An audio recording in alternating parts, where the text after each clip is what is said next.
feliz domingo para todos ustedes, el último de este mes de abril.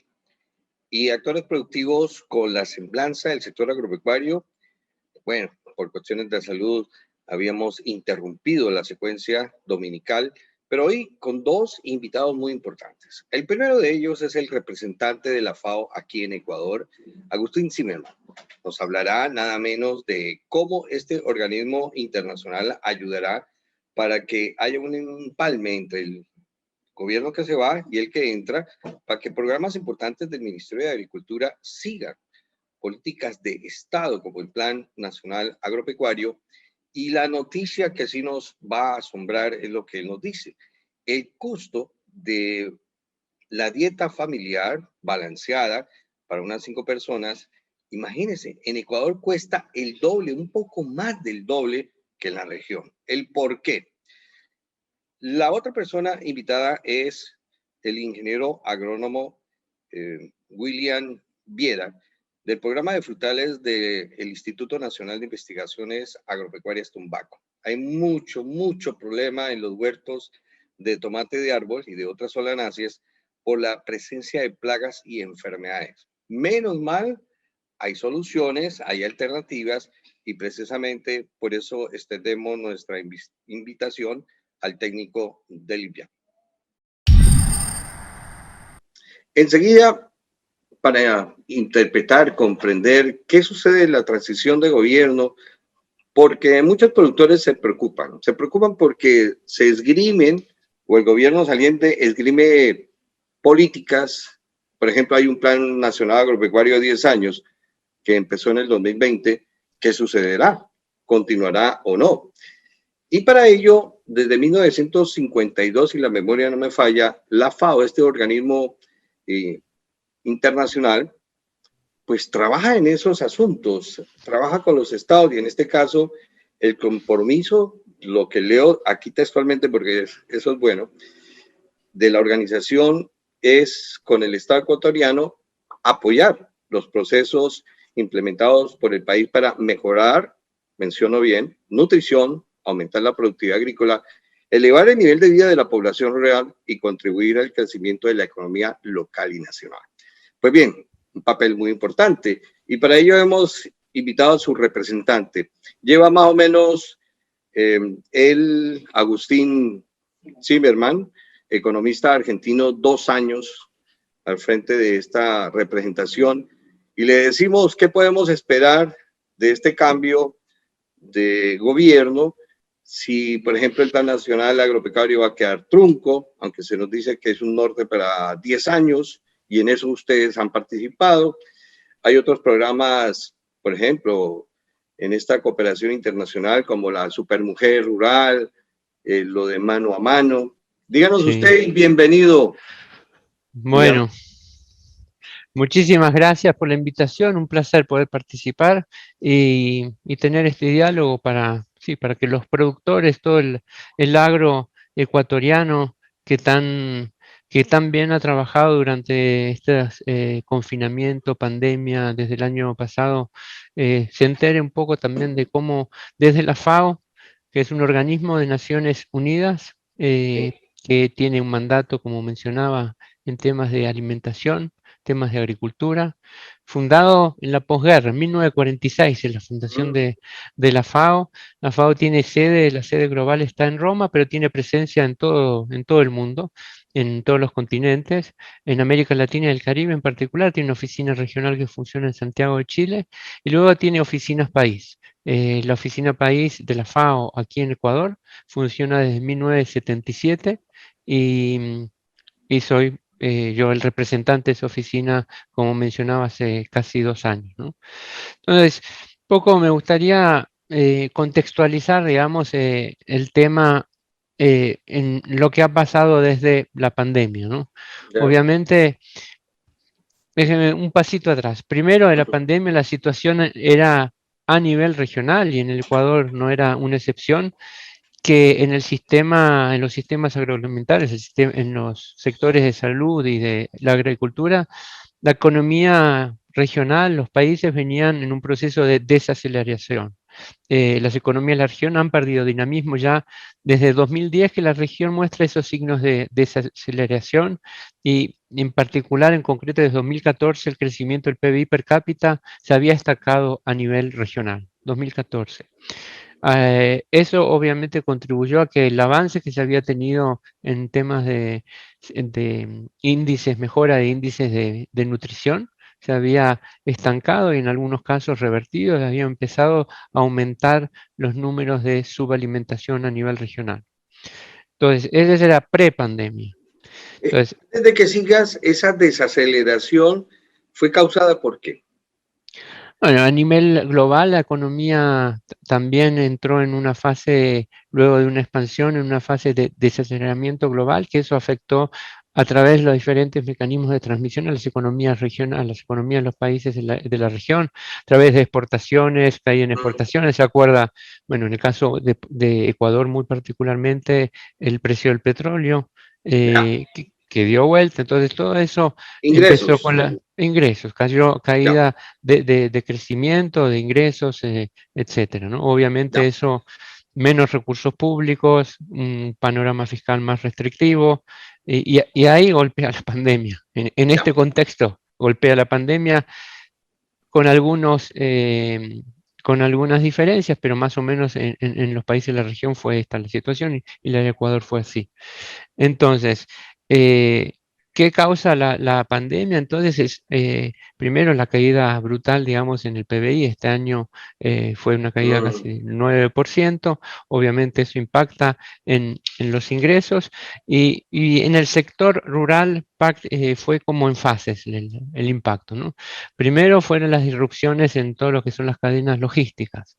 Entonces, allí algunos sectores en particular, como el florícola, muy en concreto, sufrió un golpe más duro que luego se recuperó, ¿no?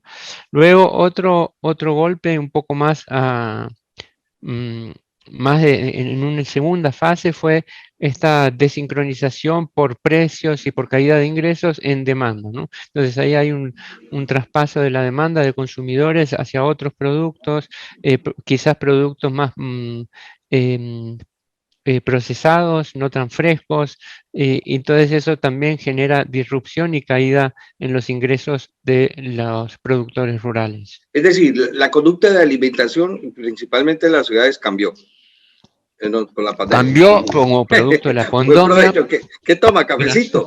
Un ¿O té? cafecito, sí. Ah, bien, No, siga. café. Cambió como producto de este cambio de precios, producto de las cadenas, de las disrupciones logísticas, etcétera, ¿no? Entonces, la FAO lo que hizo fue hacer una evaluación de cómo la pandemia había afectado particularmente a los medios rurales, ¿no? A los medios de vida en el sector rural. Allí, mediante encuestas, esto lo hicimos con la colaboración del Ministerio de Agricultura y Ganadería, y los técnicos del Ministerio de Agricultura y Ganadería, realización de encuestas en 12 provincias, y allí el primer resultado así que salió es que alrededor del 79% de las personas entrevistadas del medio rural reportaron que habían tenido una disminución de ingresos. Las principales dificultades que provocaron esto fue el transporte, 31%, precios más elevados en sus insumos, el 25%, y ya acceso a los insumos, el 17%, ¿no? Entonces, esa fue una evaluación que realizamos, y a partir de esta, de esta evaluación, lo que estábamos promoviendo, ya veníamos trabajando antes con el Ministerio de Agricultura y Ganadería, era en la construcción de políticas, ¿no? Porque finalmente la respuesta del sector público para los agricultores tiene que ser implementación de políticas públicas que faciliten la vida de los productores, ¿no? Es decir, para enfrentar estas nuevas circunstancias. Sí, exacto. Y circunstancias que la pandemia en realidad lo que produjo es poner más en claro algunas dificultades estructurales que tenía el sector. Y algunas causas estructurales que la pandemia puso más en evidencia, ¿no? Y esas son las causas estructurales que sí se abordaron en lo que es el Plan Nacional Agropecuario que mencionábamos al inicio, y que ahora, bien dicho, digamos, en la transición política, obviamente hay que ver cómo se hace la continuidad de estas cuestiones, ¿no? Y Por- FAO como, sí. ya, discúlpame, es que estos son planes que no son una decisión, puede ser una decisión de gobierno, pero son planes de Estado. Hay que hacer esa diferenciación. Digamos, el objetivo es eso, ¿no? Construir políticas de Estado, Ujú, que diferentes gobiernos y la forma de construcción de esas políticas de Estado es fundamental, ¿no? Y cómo hemos trabajado los últimos año y medio, 2 años en la construcción del Plan Nacional Agropecuario sí. fue de forma participativa y escuchando, digamos, a los sectores productivos que van a ser a los que van dirigidos las políticas de Estado, ¿no? Entonces, allí dos Ujú, cuestiones que son fundamentales, que están en el plan y que son de estas causas estructurales que la pandemia vino a agravar, es el tema, por ejemplo, de la comercialización y de los altísimos niveles de intermediación que hay en el sector agropecuario. Esa es claramente una causa estructural que la pandemia, digamos, puso más en evidencia, la urgencia sí. de trabajar en esto. Como buen economista, el agricultor recibe poco y el consumidor Exacto. paga mucho. Y es Así es sencillo. interesante, en la pandemia no hubo cambios en los precios finales, no hubo cambios drásticos, digamos. Hubo algunos cambios de precios relativos, pero no hubo unos cambios drásticos no vimos una inflación en los precios de los alimentos, Ok, generalizada. pero Mm. economista, Ecuador consume un arroz a alto precio. Para tener una idea de cuánto es caro el Ecuador en términos de Ah, alimentos, genial. una dieta saludable Ujú. en términos Balanceada. de nutrientes, balanceada, en términos de Ujú. nutrientes, sana, cuestan en el Ecuador $8.5 por día para 5 personas. A nivel regional, ese precio es de 3.90. Ya, ese 8.5 es de un salario mínimo. No, no, es lo que cuesta comprar los alimentos para 5 personas diariamente de alimentos saludables y nutritivos, digamos. Ya. Es el costo de una dieta saludable que comparada a nivel regional Ujú. es prácticamente el doble. O sea, cuesta en el Ecuador prácticamente el doble.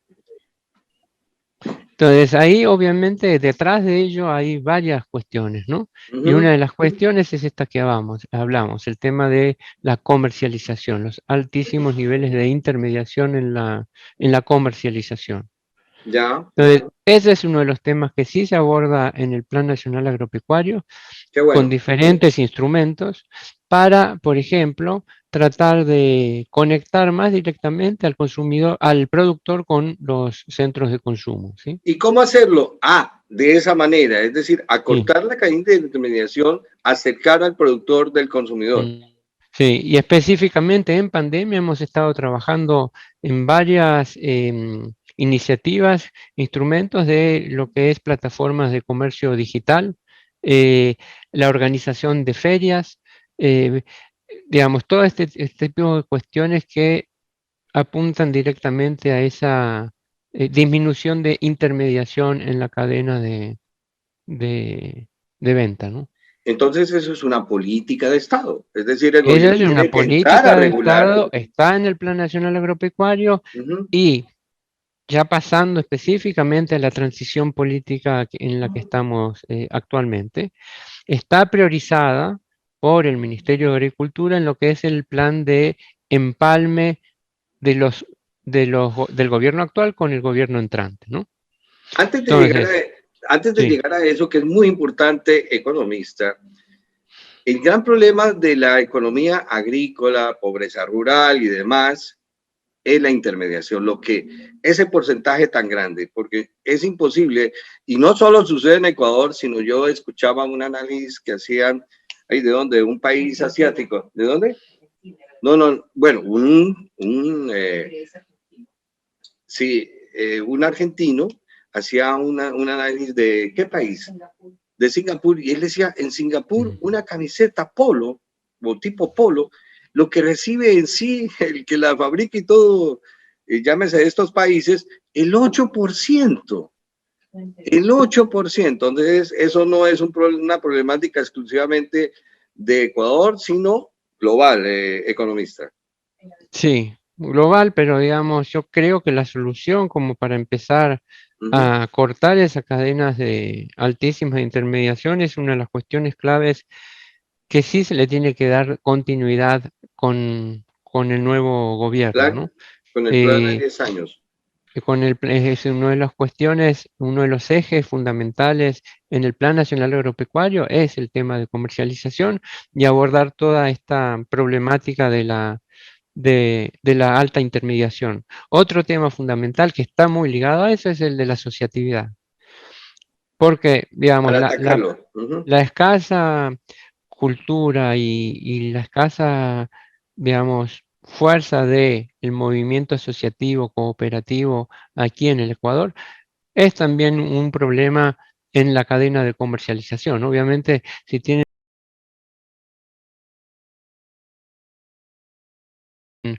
alcanzar más fácilmente, más directamente ellos el mercado, ¿no? Entonces, ese es otro de los temas que está dentro del plan y que desde FAO entendemos que se tiene que continuar y sostener en el tiempo, ¿no?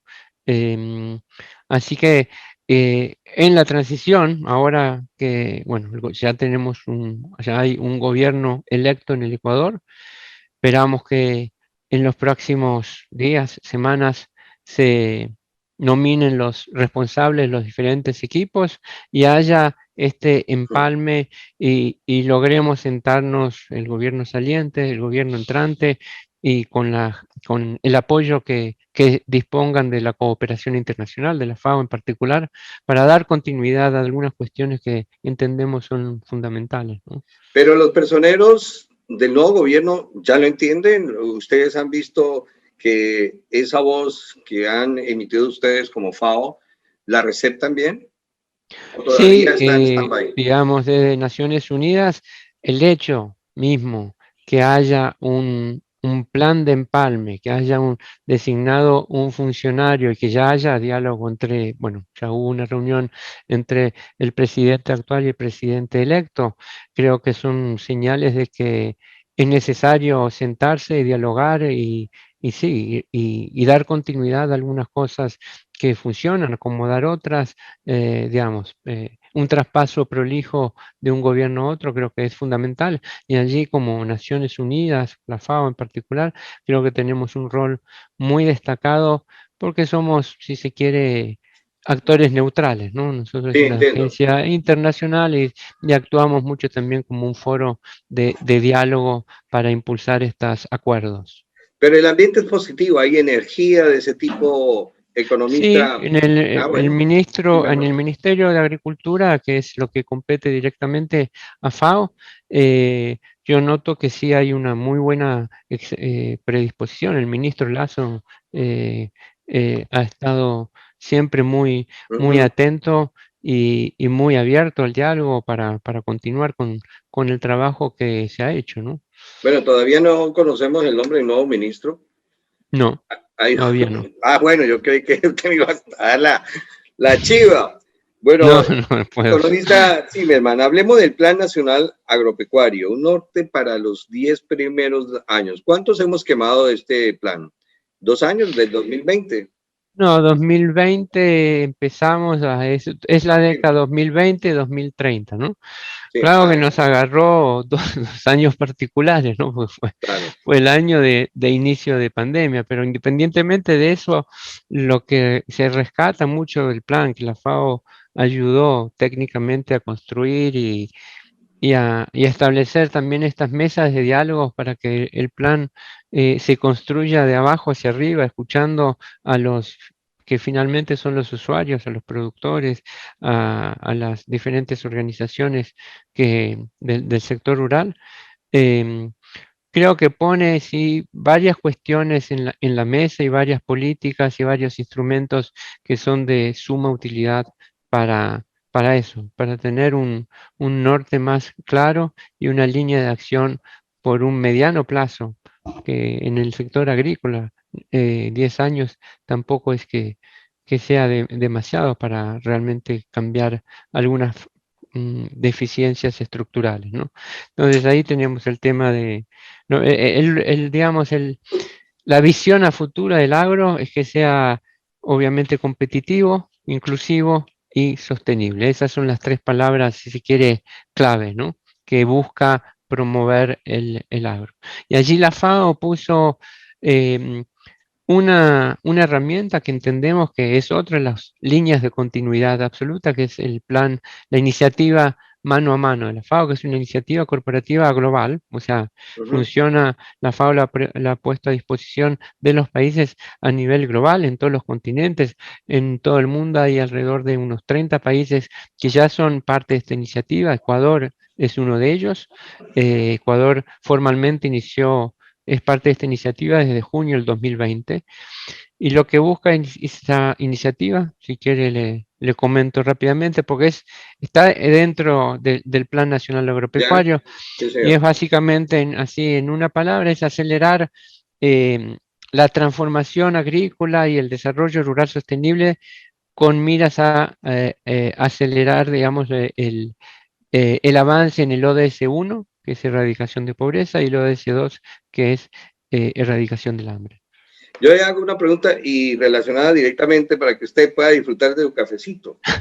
Se nos Sí. dice acá que ya se va a proporcionar una guía metodológica que sirva como herramienta para incorporar la iniciativa que usted menciona dentro de estos planes de desarrollo y ordenamiento territorial. ¿Está lista la guía? Sí, ya está lista y ya es Ah, ya, parte, la iniciativa mano a mano ya es parte de lo que es la caja de herramientas.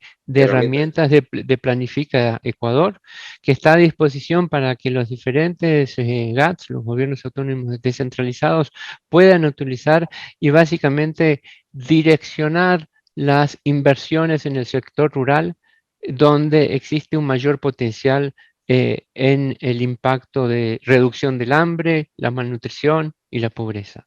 La acción ejecutora, ¿qué le corresponde? Ya usted dijo gobiernos autónomos regionales o territoriales. ¿Qué le corresponde al Ministerio de Agricultura y Ganadería? O sea, básicamente el avance en todos estos programas existe la interinstitucionalidad, ¿no? Allá, Obviamente el gobierno central con los gobiernos descentralizados tienen que trabajar juntos para llevar adelante estos planes.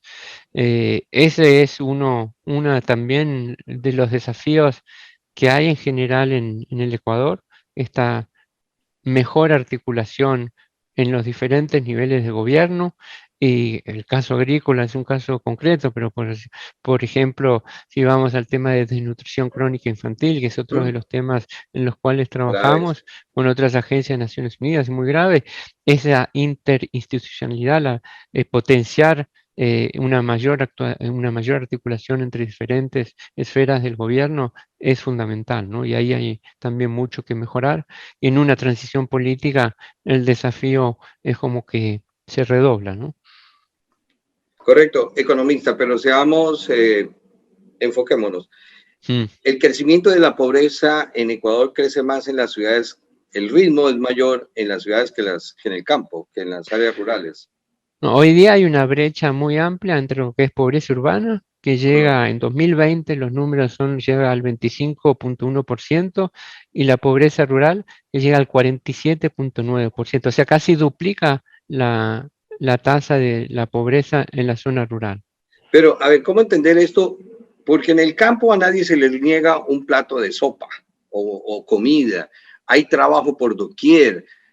¿Cómo miden ustedes porque no tienen educación? ¿Por qué? ¿Cómo miden? Bueno, bueno, hay varios factores, pero la agricultura, como estábamos Ujú. viendo al inicio, con estas causas estructurales de falta de asociatividad, intermediación altísima en la comercialización, etcétera, en gran parte la agricultura ecuatoriana sigue siendo una agricultura casi de subsistencia, ¿no?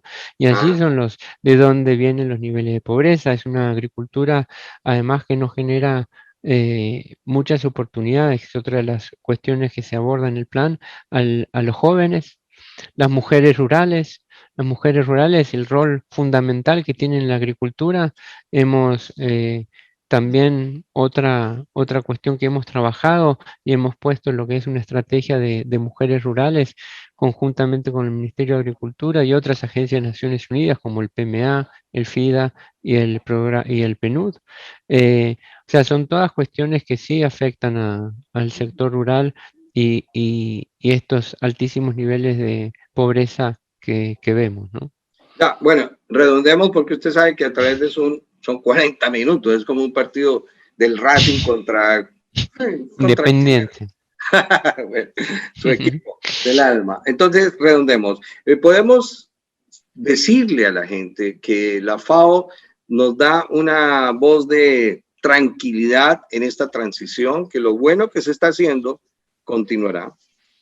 Yo creo que hay buenos signos de una transición ordenada.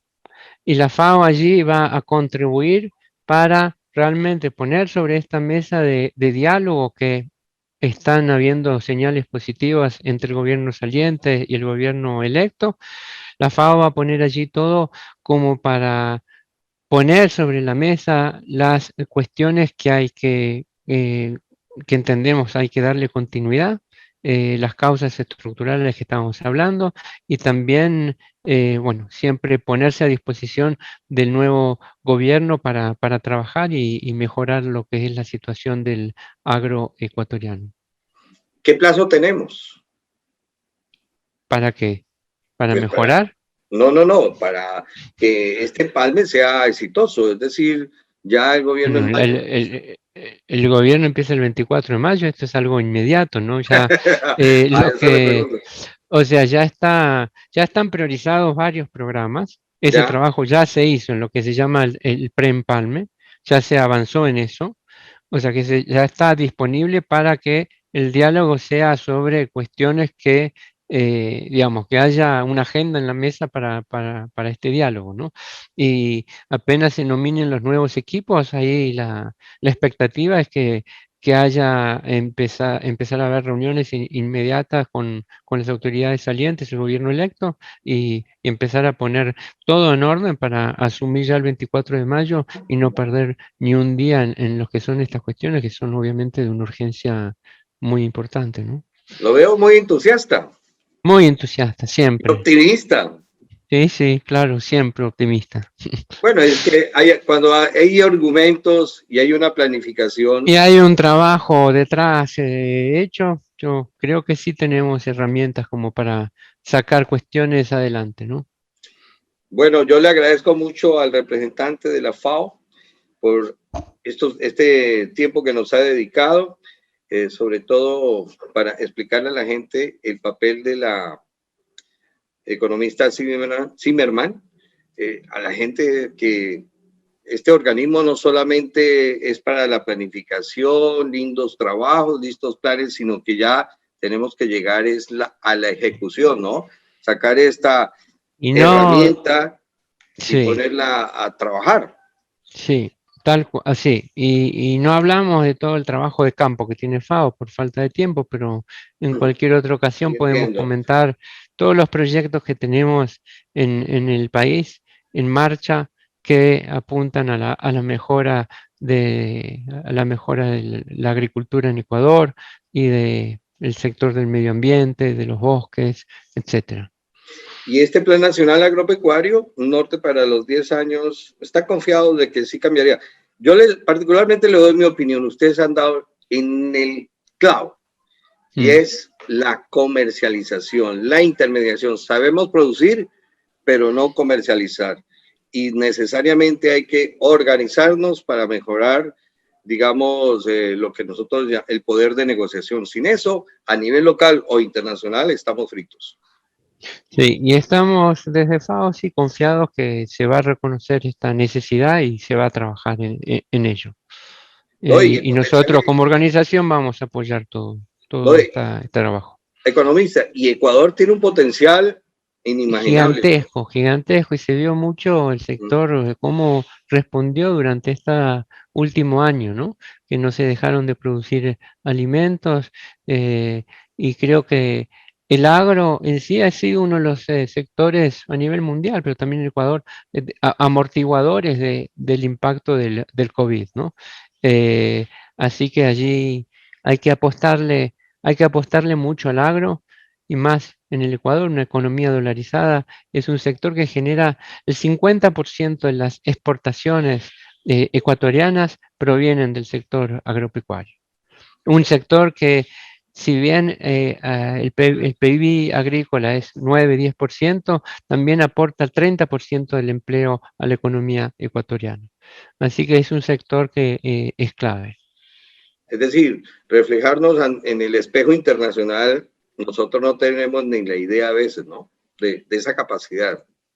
Sí, no, tiene el potencial, creo, del sector agropecuario es gigantesco y allí la FAO tienen detrás para potenciar esto también. Bueno, su plato predilecto ya para despedirnos, ecuatoriano, ¿cuál es? Es difícil, pero creo que por ahora de los que he probado es mm, el ceviche. Le encanta el ceviche. Bueno, ¿Mm? economista Agustín Zimmerman, ha sido un gusto y esperamos tenerlo aquí en Ecuador como representante de la FAO por muchos años más. Muchísimas gracias y siempre a disposición. Un saludo.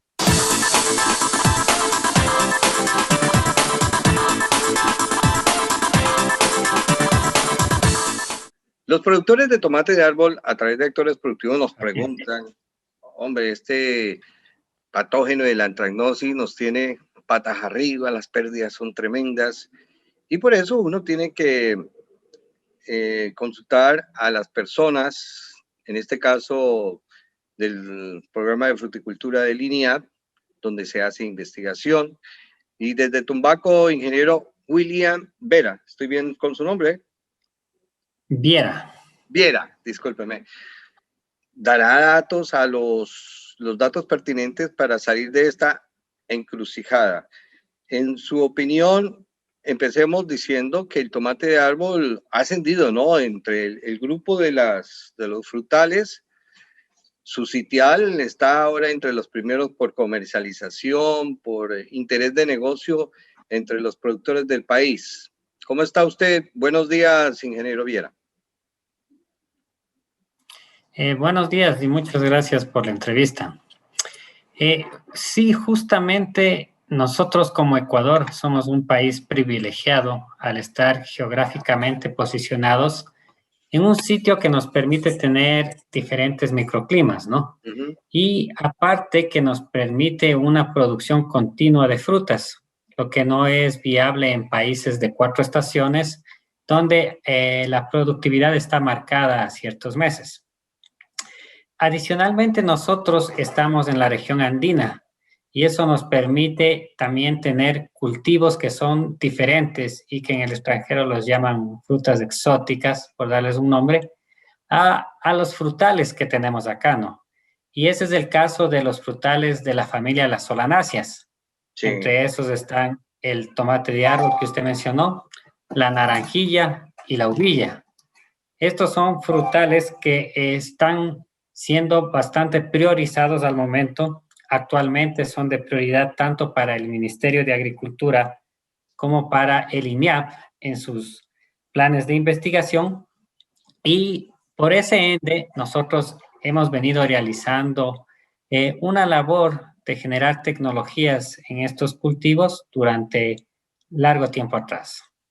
Ahora, el tomate de árbol es uno de los productos que es bastante atractivo en el mercado local, principalmente usted sabe, en la mayoría de desayunos, en las mesas ecuatorianas está un jugo de tomate de árbol. La gente lo aprecia mucho, no solo por su sabor, sino también por sus propiedades, ¿no? Sus propiedades nutritivas, tiene buen contenido de vitamina C, tiene bastante antioxidante. El antioxidante es la característica que ahora usted, cualquier producto que le dicen quiere mantenerse joven, pues tiene que consumir más productos que tengan este tipo de antioxidantes, ¿no? Y el tomate de árbol que nosotros consumimos, bueno, al momento no existen variedades propiamente dichas, ¿sí? De tomate de árbol, lo que tenemos son cultivares, ¿no? Y entre ellos tenemos dos grupos bien marcados. El uno que llamamos los tomates anaranjados y el otro los tomates rojos o morados. Básicamente es el color del mucílago del tomate, ¿no? Porque cuando nosotros partimos un tomate lo vemos completamente anaranjado o hay algunos que tienen en su parte media un color rojizo que está entre las semillas. Ya, esto depende también de los gustos del consumidor.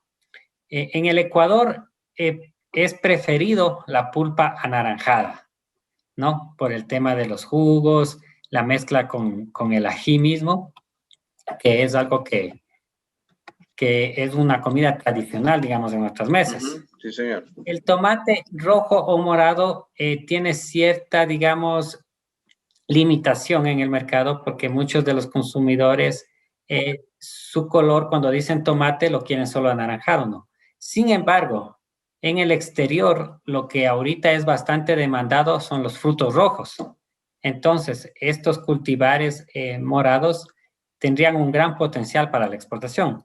De hecho, el tomate anaranjado es el cual se ha mandado ahorita a exportar, pero como le digo, lo que también necesitamos nosotros es un poco más de publicitar nuestros productos y de estas frutas exóticas que no tenemos, ¿no?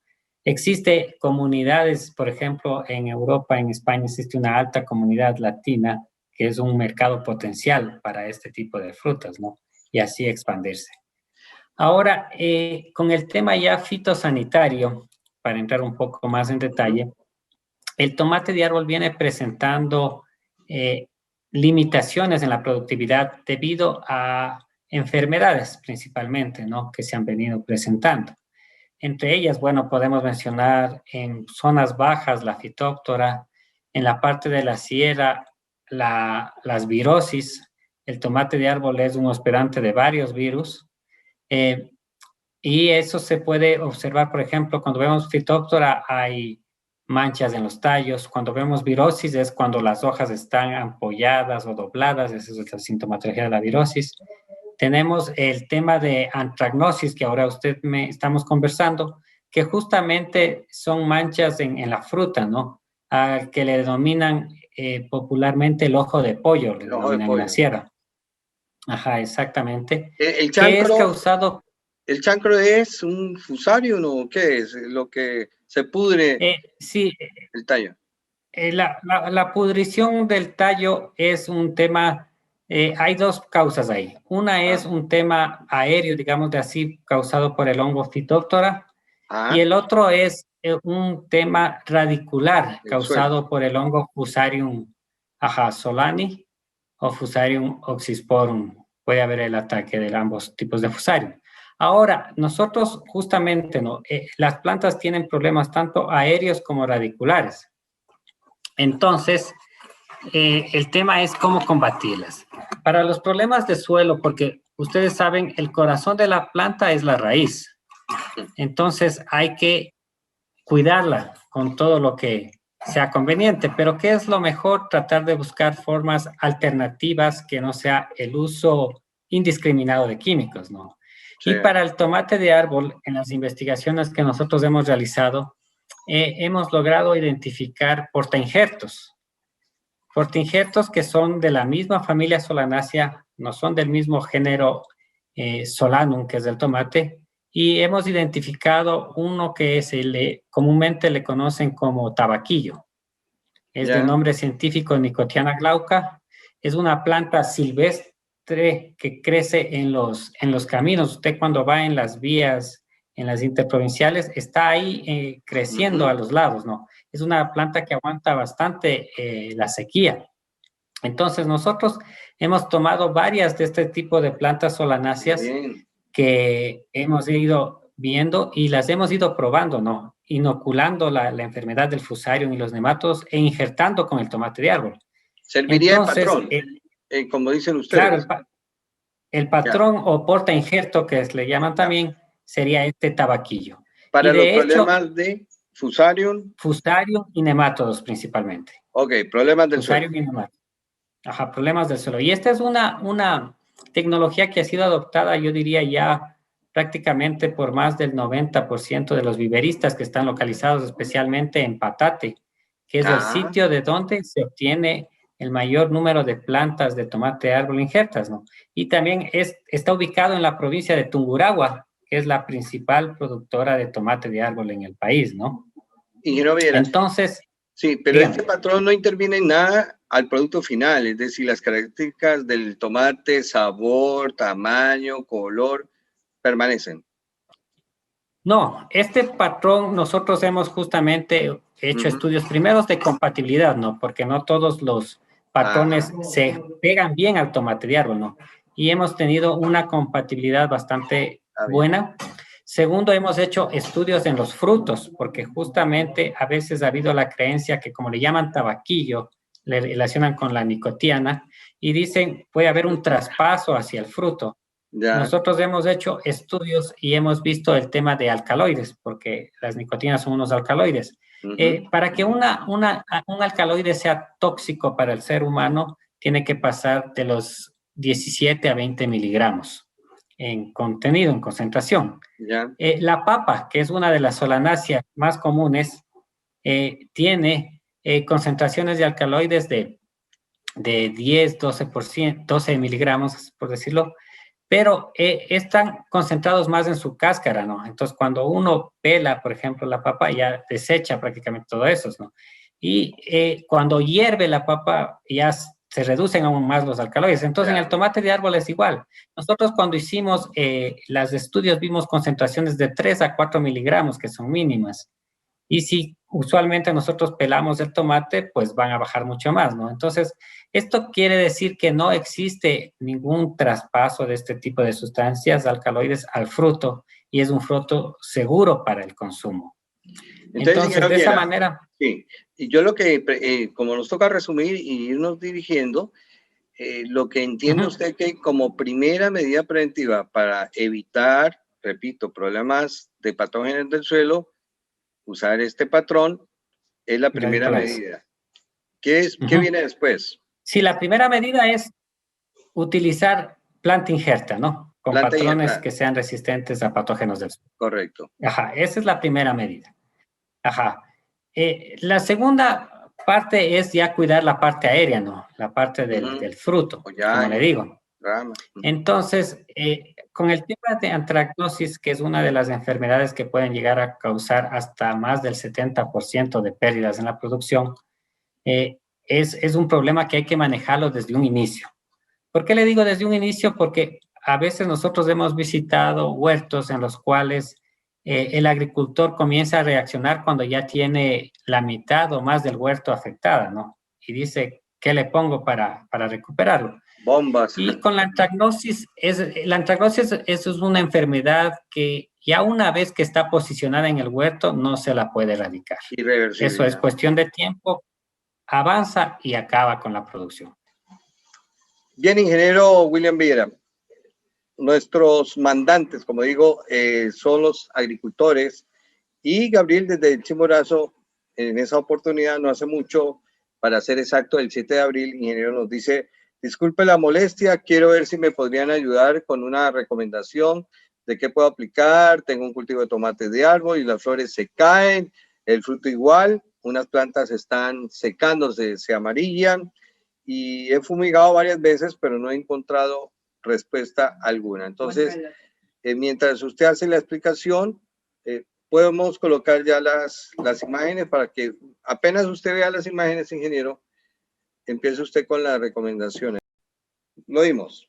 Listo, entonces, estamos viendo ahorita que hay una planta con este amarillamiento y un poco yo le veo tal vez una como apareciendo una sobrebrotación de hojas, ¿no? Aquí deberíamos analizar lo que mencionó anteriormente, el tema de que actualmente hay otra enfermedad que está afectando a todos los cultivos de solanáceas, que es la denominada punta morada, ¿no? Porque cuando nosotros vemos temas de amarillamiento, pues nos podemos ir por dos lados. Uno es el tema de fertilización y el otro es el tema ya patológico. Si yo viendo estas plantas, yo me iría más por un tema patológico, ¿no? Y cuando vemos de la raíz, ingeniero. Ya, eso iba. Cuando tenemos estos eventos, hay ahí en patología también, al momento hay dos causas. Una, un tema de que la raíz está afectada y que tenemos poca masa radical y por eso la planta no se está nutriendo bien. ¿Qué es lo que hay que hacer para eso? Para eso hay que sacar una planta, obviamente, verle cómo está la raíz verle si no está con nodulaciones, porque puede ser un ataque de nemátodos también. Entonces, tenemos que descartar los hongos del suelo y los nemátodos primero. Si sacamos esa raíz y está con nodulaciones, o sea, con bolitas en la raíz, eso quiere decir que tenemos ataque de nemátodos y por eso está el amarillamiento. Si es que no tenemos nodulaciones, pero tenemos la raíz podrida y que ya no hay mucha masa radical, entonces estamos en cambio por un hongo que usualmente es Fusarium, que está afectando la raíz y por eso también la planta va a morir. Si es que digamos que tenemos un sistema radicular aceptable y tenemos todavía estos amarillamientos, entonces podríamos estar en un caso del tema de la punta morada que le llaman, pero esta foto no es clara para poder decir o tener un diagnóstico en sí si tenemos este tema de punta morada en sí, ¿no? Entonces, ahí más que nada hay que ver si hay la presencia de la bactericera, que es un cílido, un insecto pequeño, para poder irlo relacionando. Pero con los otros temas de raíz, como les digo, el diagnóstico sí es bastante certero si pudiéramos ver la raíz, ¿no? Sí, sí, de luego. Vemos que en las hojas hay unas manchas, unas necrosis que le llamamos, que son productos de hongos foliares, ¿no? Sí. Usualmente la antragnosis sí suele estar en flores, pero principalmente suele estar en los frutos infestados, ¿no? Ahí es donde esporula y de ahí es donde se comienza a contaminar a los demás frutos. Por eso les digo, no tenemos a esperar a que haya 20, 30 frutos con manchados para sacarlos de la huerta. Tenemos que monitorear y si vemos uno, enseguida lo sacamos. Los dos. Y después viene la aplicación de los químicos que les decía, de los fungicidas sistémicos, que pueden ser las retrovirulinas o los triazoles, que son buenos, y complementar con fertilización y microorganismos para que la planta comience también a ponerse vigorosa. Decir que estos patógenos son tan extremos que acortan la vida de una plantación, de un árbol de esto. Nos mencionaban, por ejemplo, en Chillanes que a buenas prácticas, según ellos, 2 años. Y de ahí a renovar. Sí, el periodo de vida útil que nosotros hemos visto de los árboles, usualmente cuando no son injertos, podemos ver que hasta al año ya, o sea, cosechan una vez y los cambian. 2 años ya es bastante bueno, digamos así. Pero por eso nosotros recomendamos justamente la injertación. Con la injertación nosotros podemos ver que hay árboles que duran 3, 4 años. Nosotros acá en Tumbaco los hemos tenido hasta 5 años y con buena producción, ¿no? Igual tenemos nosotros presencia de antragnosis acá de esta plaga en la zona acá de Pichincha, en Tumbaco, y se han mantenido productivos con las otras estrategias de manejo que les he comentado, ¿no? La situación es bastante seria para el futuro de este frutal. La presencia de estos patógenos. Sí, justamente. Sí, la presencia de patógenos, como les digo, en los frutales es tecnologías para uno y luego aparece otra enfermedad. Es un tema que sigue cambiando y se va, por decirlo así, actualizando hasta en el cultivo, ¿no? Nosotros como INIAP tenemos priorizado al tomate de árbol dentro de nuestros rubros de investigación y bueno, utilizamos los recursos del Estado, pero adicionalmente, afortunadamente nosotros también como investigadores aplicamos a proyectos de convocatoria internacional. Y actualmente nosotros tenemos un proyecto que se titula Fortalecimiento de la Investigación del Tomate de Árbol y la Naranjilla, que es financiado por la ESID, que es la Agencia Española de Cooperación Internacional. Excelente. Y uno de los puntos es justamente el tema patológico, justamente desarrollar materiales que puedan ser más tolerantes a las enfermedades como la antragnosis, la virosis y ahora también el tema de punta morada. Entonces nosotros con esos fondos hemos destinado para ya iniciar el tema de cruzamientos, ¿no? Cruzar materiales que tenemos nosotros para generar unos nuevos y ponerlos en zonas donde están presentes las enfermedades para ver cómo se comportan. Ustedes saben que el tema de mejoramiento convencional de frutales no es un tema que se lo saca a los 2 años. A la mañana. Es un tema que dura 4, 5, 6 años. Pero ya hemos empezado desde años anteriores, entonces ahorita ya estamos en etapas intermedias de evaluación. Y esas son buenas cosas que nosotros podremos en un par de años ya tener materiales que sean más tolerantes a estas enfermedades. Entonces, sí tenemos ahorita ejecutando y que, digamos, al mediano plazo ya podremos tener productos que nos ayuden a beneficiar al productor. Entonces, la recomendación mayor es dirigirse a ustedes allá a Tumbaco, o tiene una dirección digital o publicaciones, o realizan ustedes algunos eventos. Hay diferentes formas de interactuar con el INIAF. Una de ellas es ingresar a la página web del INIAF, en donde pueden encontrar ahí las direcciones de correo electrónico de los diferentes técnicos especialistas en todos los rubros agrícolas, y pueden escribirnos para nosotros ir resolviendo las inquietudes que tenga el agricultor. Además, en la página del INIAF existe una página que se llama el repositorio digital del INIAF. Ahí se encuentran todas las publicaciones que ha elaborado el instituto y que las pueden descargar gratuitamente y pueden acceder a todo este tipo de información. También ya en el caso específico de frutales, pueden acercarse a la granja Tumbaco o nos pueden llamar vía telefónica. Lo mejor es, si es que están en zonas aledañas, es venir acá. Nosotros tenemos plantaciones de tomate de árbol acá, tenemos plantaciones donde hay la problemática, y así podemos interactuar de una mejor manera y darle una atención en el campo, en el sitio del problema, ¿no? Además, también tenemos un técnico que está en la zona de Tungurahua, que podría ser la opción para el compañero agricultor de Chimborazo. Está ubicado en Píllaro, donde también tenemos unas parcelas experimentales, y trabaja con frutales. Entonces, tranquilamente le puede usted facilitar mi email o mi número telefónico al agricultor de Chimborazo para que se contacte conmigo, y yo enseguida le pongo en contacto con los técnicos en territorio, ¿no? En Comunidad también tenemos una área de transferencia de tecnología, y estos técnicos están en diferentes provincias. Hay en Cotopaxi, hay en Chimborazo también, hay en la misma Tungurahua, están distribuidos a nivel nacional. Entonces tenemos varios canales de interacción, pero las puertas del INIAF están abiertas siempre para los agricultores que nos vengan, nos visiten, y así tener un contacto directo. Nosotros también con los técnicos de territorio podemos visitarlos y de esa forma llegar a buscar soluciones que las necesiten.